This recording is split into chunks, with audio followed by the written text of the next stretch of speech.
Radio Claret América presenta Sediento de ti, la palabra, fuente de vida, con el sacerdote misionero claretiano Tony Díaz. Reflexiones diarias del Evangelio. Aquí iniciamos.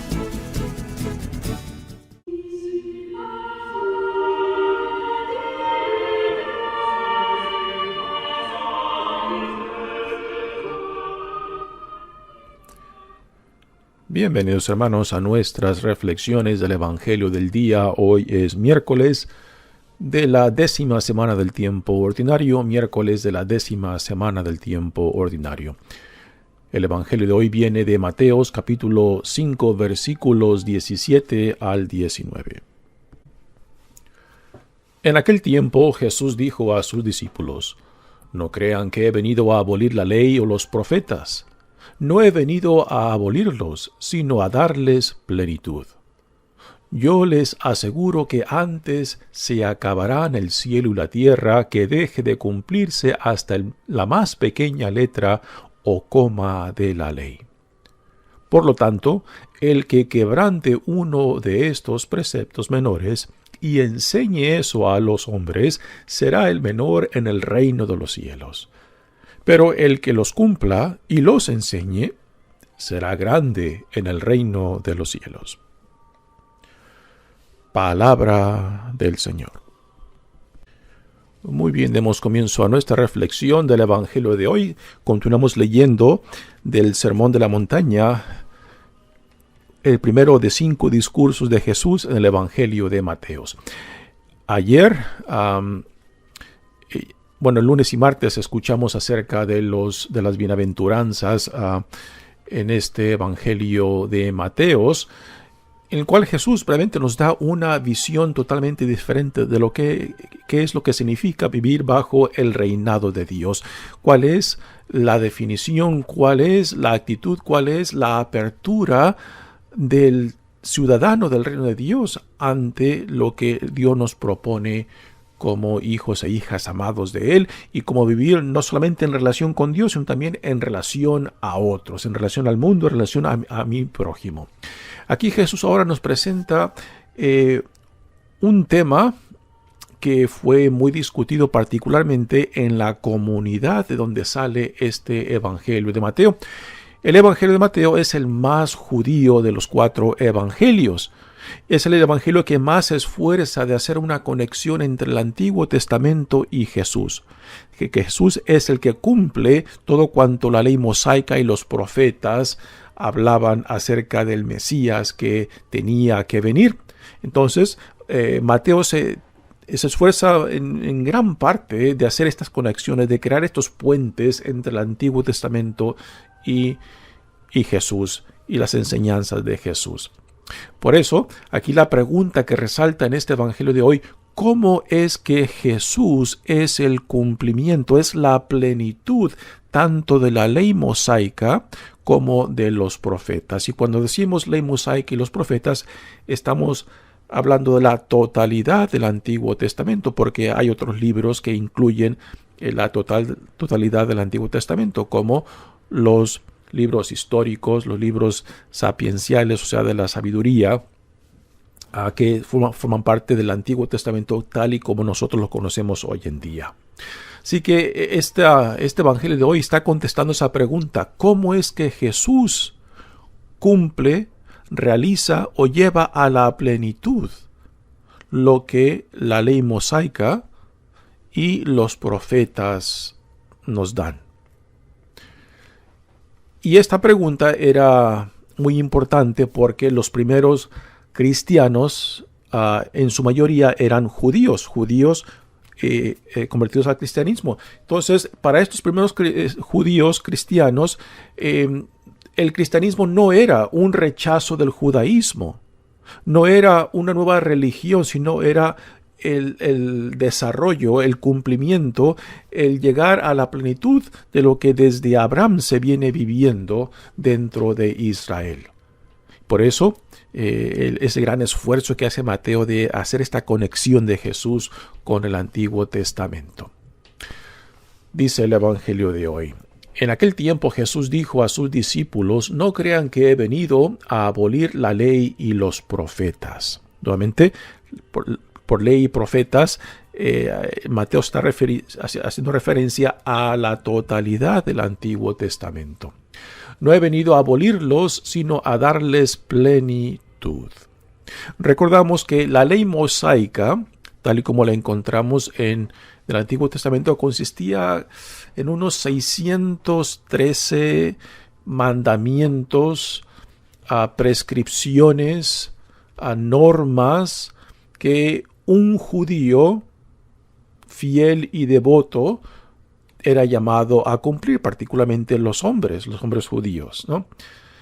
Y en tiempos de Jesús se esforzaban mucho, no solamente en enumerar los mandamientos que todo judío era llamado a cumplir, sino también en enumerarlos en la cuestión de importancia de los mayores a los menores, ¿no? Y esto era un debate continuo entre rabinos, entre escribas, de cuáles eran los mandamientos más importantes. Por eso la pregunta que encontramos en los evangelios que un escriba le hace a Jesús: ¿cuál es el mandamiento más importante? El primero, ¿no? Y nace de esta preocupación de no solamente enumerar los mandamientos, sino también darle el orden jerárquico entre ellos, desde el más grande hasta el más pequeño, el más importante hasta el más insignificante. Y para Jesús, como buen judío, pues él no viene para destruir lo pasado, lo antiguo, o la tradición judía, sino para llevarla a su plenitud, ¿no? Es lo que dice aquí en este versículo 17. No crean que he venido a abolir. La palabra abolir significa destruir, tirar abajo.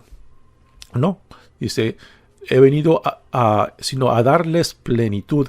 Y por plenitud entendemos de que Jesús viene a darle un entendimiento más profundo, o una interpretación más profunda de la ley. Y mañana veremos ejemplos a lo que Jesús está refiriendo con estas palabras, a lo que Jesús se refiere por plenitud de los mandamientos. Esto lo veremos mañana. Así que aquí Jesús nos está dirigiéndose a sus discípulos que son judíos, de que no pretendan de que el Mesías viene a destruir todo lo pasado, ¿no? Y esto debe de resonar y hacer eco en nosotros, particularmente en nuestra Iglesia Católica, que tenemos un profundo sentido y respeto a la tradición.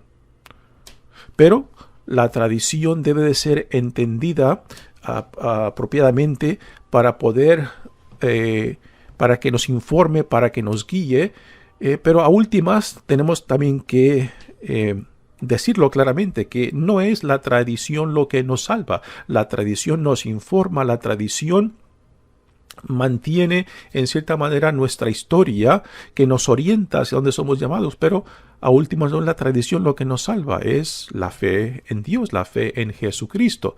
Ahora, la tradición tiene su función. Ahora, hay diferentes formas de entender tradición, particularmente la tradición religiosa. Por tradición religiosa podemos hacer referencia a las enseñanzas de la Iglesia, a la doctrina de la Iglesia, a los sacramentos dentro de la Iglesia que nos ayudan a construir nuestra identidad como católicos, ¿no? Y esto tiene un gran valor y no se puede simplemente rechazar.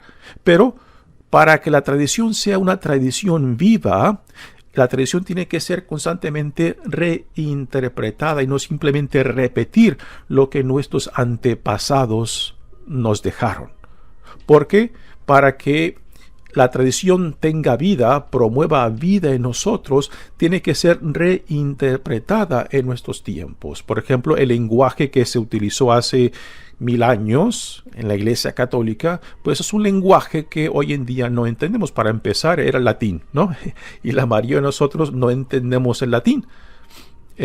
Y también, aún, digamos, pongamos que el español de España que recibimos nosotros, pues es un lenguaje que, aunque sea la misma lengua, diferentes palabras, diferentes expresiones significan cosas diferentes, tal y como nosotros utilizamos la lengua española, ¿no?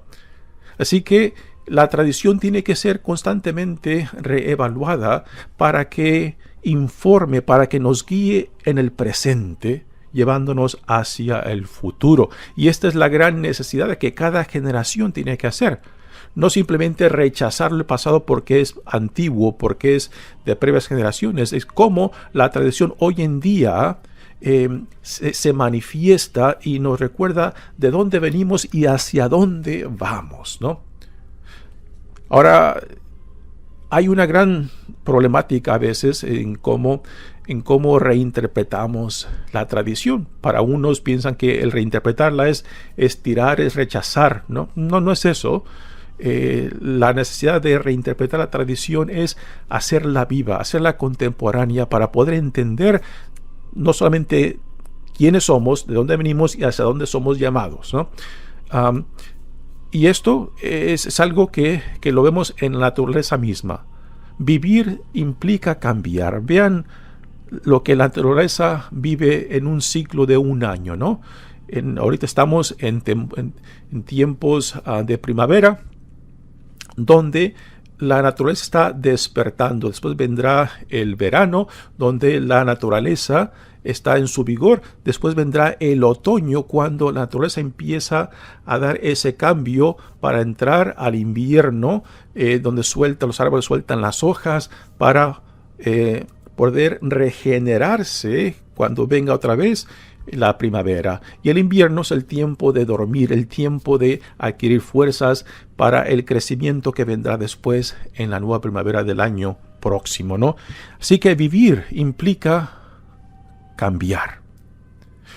De Dios decimos que Dios nunca cambia. Bueno, eso es de Dios, pero nosotros no somos dioses. Nosotros somos parte de la creación de Dios y por tanto tenemos que seguir el ritmo de la vida que nos forza a tener que ir cambiando, a tener que ir dejando atrás aquello que nos impide responder a los nuevos retos. Y esto es lo que está dentro de lo que Jesús está haciendo con este evangelio de hoy, cuando nos dice que Él no viene a destruir, no viene a rechazar, viene a darle plenitud, o sea, a reinterpretar tanto la ley mosaica como los profetas en la forma en que Él entiende, en la forma que Él vive. Y lo que vemos en Jesús claramente es de que Él no viene simplemente a enseñar. Jesús enseña practicando, viviendo lo que enseña. Jesús enseña lo que practica y practica lo que enseña, ¿no? Por eso su palabra tiene autoridad. Porque Él, a diferencia de los escribas y de los fariseos de su generación, es algo que Jesús criticaba, que ellos solamente enseñaban pero no se atrevían a aplicar, a poner en práctica lo que ellos exigían al pueblo de Dios. Y Jesús no. A sus discípulos no les exige nada que Él mismo no está dispuesto a cumplir, a someterse, a vivir. Por eso su palabra tiene autoridad. Dice, yo les aseguro que antes se acabarán el cielo y la tierra que deje de cumplirse hasta la más pequeña letra o coma de la ley.